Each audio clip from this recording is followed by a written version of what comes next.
ये 4 साल नहीं है, ये 4 घंटे का समय है आपके पास।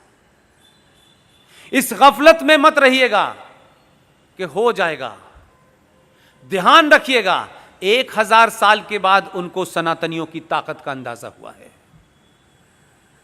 उनको एहसास हो गया है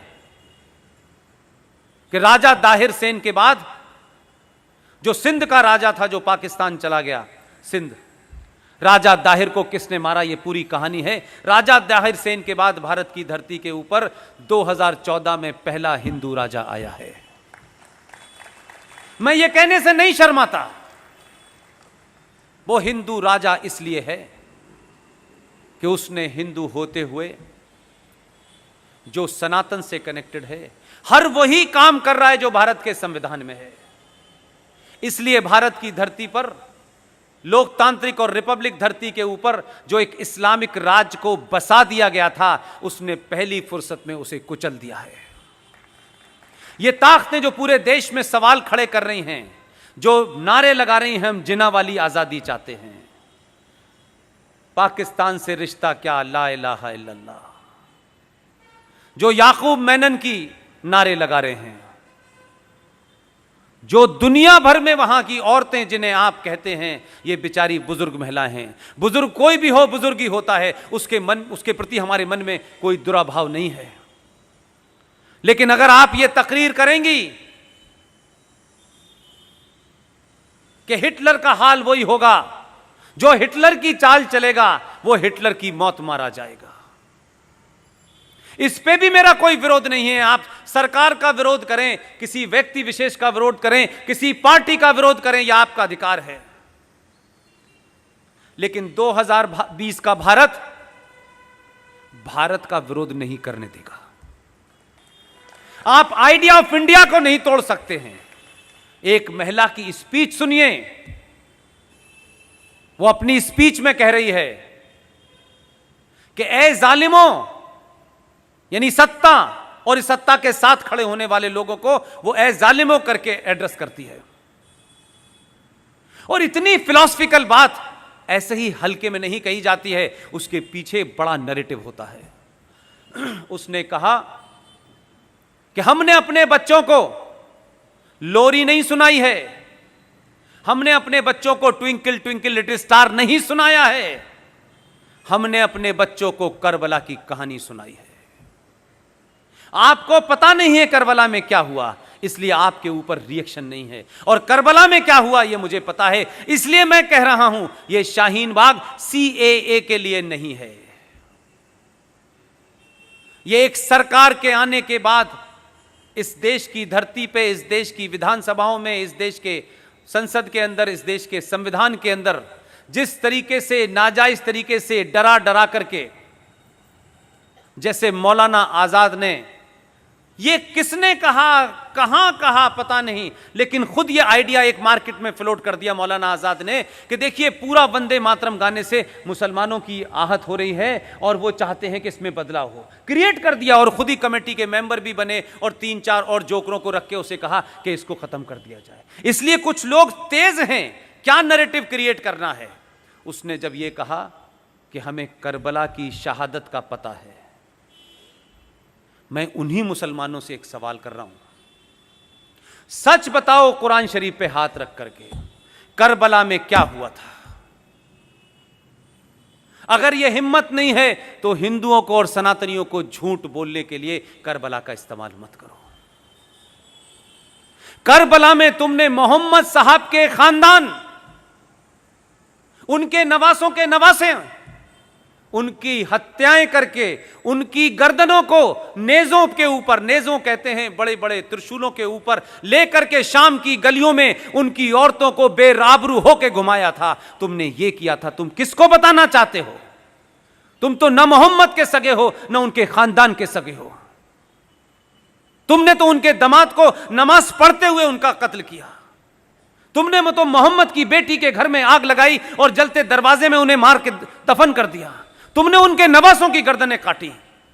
तुम कहते हो कि करबला हमें याद है, तुम करबला के बारे में झूठ बोल रहे हो। आज ये ताकतें कौन हैं? ये वही ताकतें हैं जिन्होंने मोहम्मद के खानदान को मारा। इसलिए अबू बकर से लेकर के अल बगदादी तक एक ही सोच है, जो मोहम्मद के नहीं हुए वो हिंदुस्तान के कैसे हो सकते हैं, जो उनके नवासों के नहीं हुए उसके कैसे हो सकते हैं। हमको सिखा रहे हो? हमने तो और हमारे डीएनए में तो राजा दाहिर सेन का इतिहास नहीं पढ़ा है तुमने, और मक्कार इस देश के इतिहासकारों ने पढ़ाया नहीं है, और हमें यह जिज्ञासा नहीं है कि हमारे पूर्वज कौन थे। राजा दाहिर सेन सिंध का आखिरी राजा था, उसका इतिहास पढ़ लेते, तब भी मुसलमान अपनी मुंह नहीं खोलता आपके सामने। मोहम्मद साहब के परिवार में नवासों के नवासे जो भी रह गए थे, राजा दाहिर सेन ने अपने किले में उनको छुपा करके शरण दी। लेकिन बदकिस्मती और ट्रेजेडी देखिए कि कासिम जो चला था वहां से, पूरा नाम उसका क्या है, मोहम्मद बिन कासिम। जो मोहम्मद बिन कासिम आया, उसने खानदान के खानदान मारे, मोहम्मद साहब के खानदान को मारा। राजा दाहिर उनके खानदान को बचाते बचाते लड़ते लड़ते शहीद हो गया, लेकिन मोहम्मद के बच्चों पे उसने आंच नहीं आने दी। उस मोहम्मद बिन कासिम ने मोहम्मद के खानदान को मारा। पाकिस्तान का आज हीरो मोहम्मद बिन कासिम है। कहां के मुसलमानों हो और किस जगह के मुसलमानों हो, हमारे मुसलमान होने पे मुझे शक है। और मेरा शक इसलिए है, जो मुसलमान हैं पूरी दुनिया में, जो कुरान को मानते हैं, जो शरिया को मानते हैं, जो हदीस को मानते हैं, वो मुसलमान होने का पाखंड नहीं करते। तुम मुसलमान नहीं हो, तुम इस धरती पे मुगलों द्वारा अत्याचारों के सामने तुमने तलवार के सामने शलवार पहन ली थी। तुम कन्वर्टेड हो, इसलिए तुम मोहम्मद के बारे में नहीं जानते। लेकिन हिंदुस्तान में पॉलिटिकली मुसलमान होना एक फायदे का सौदा है।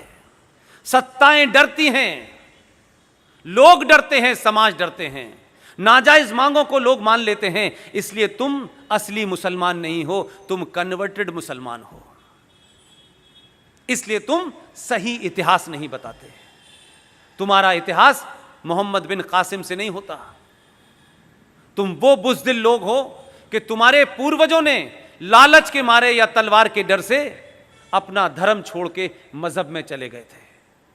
मैं ये बात आपसे इसलिए कह रहा हूं, जब वो आपको डराते हैं, आप तलवार से डर जाते हैं, आप फतवे से डर जाते हैं, तो कभी आप भी तो उनसे सवाल पूछो कि पागलों और जाहिलों, तुम किसको डरा रहे हो? हमारे बाप दादा पुरखे तब नहीं डरे तुम्हारी उस तलवार से, तो आज हम तुमसे डरेंगे? तुम तो डरे हुए लोग हो, हमें क्या डराओगे यार? ये बोलना शुरू करा है आपने, इसीलिए इस देश में बड़ी उथल पुथल है। इसलिए लोगों को मोदी नाम की जो चीज है, ये कोई शख्स नहीं है, मोदी कोई एक इंसान नहीं है। मोदी 1000 साल के बाद, 1000 साल पे सनातनियों पे 2 अत्याचार जो जुल्म हुए हैं, उस जुल्म को समाप्त करने वाली एक खुटी है जिस पे मोदी टंगा हुआ है। ये वो सोच है जिसके 7000 साल की तकलीफों को दूर करने के लिए हमें लगता है कि ये आदमी आया है, इसलिए पूरा देश उसके साथ खड़ा हुआ है और हर आदमी ये चाहता है कि इसको समाप्त करना चाहिए। इसलिए ये देश ने अपनी दिशा तय कर ली है। आपने टॉपिक बहुत अच्छा रखा है। अब मुझे और आपको, सौरभ भाई ने अपनी दिशा तय कर ली है, मैंने अपनी कर ली है। बहुत सारे लोग इस देश में, चाहे वो विवेक अग्निहोत्री जैसे फिल्मकार हों, वो भी बहुत पैसा कमा सकते थे 2 गाली देकर के भारत के सनातन को, 2 गाली देकर के देश के सरकारों को। वो भी क्या कहते हैं, उस लाइन में खड़े हो जाते जहां बहुत सारे राइटर और एक्टर हैं जो उनकी मर्जी के बगैर पैसा नहीं लेते, खड़े हो सकते थे। लेकिन विवेक अग्निहोत्री ने भी वही रास्ता चुना जो सौरभ भाई ने चुना, जो मैंने चुना। और उन्होंने रास्ता चुना इसलिए एक पिक्चर बनाई जिसका नाम है ताशकंद फाइल। वो देश की पहली ऐसी पिक्चर है जिसमें स्क्रिप्ट नहीं लिखा गया है, सारा डॉक्यूमेंटेशन है। कोई अपनी तरफ से उसमें नैरेटिव पैदा नहीं, सिर्फ डॉक्यूमेंट के आधार पर, और ये डॉक्यूमेंट भारत से और पूरी दुनिया से लाके बनाए गए। वही शख्स फिल्म बना रहा है कश्मीर फाइल। आप सब लोगों से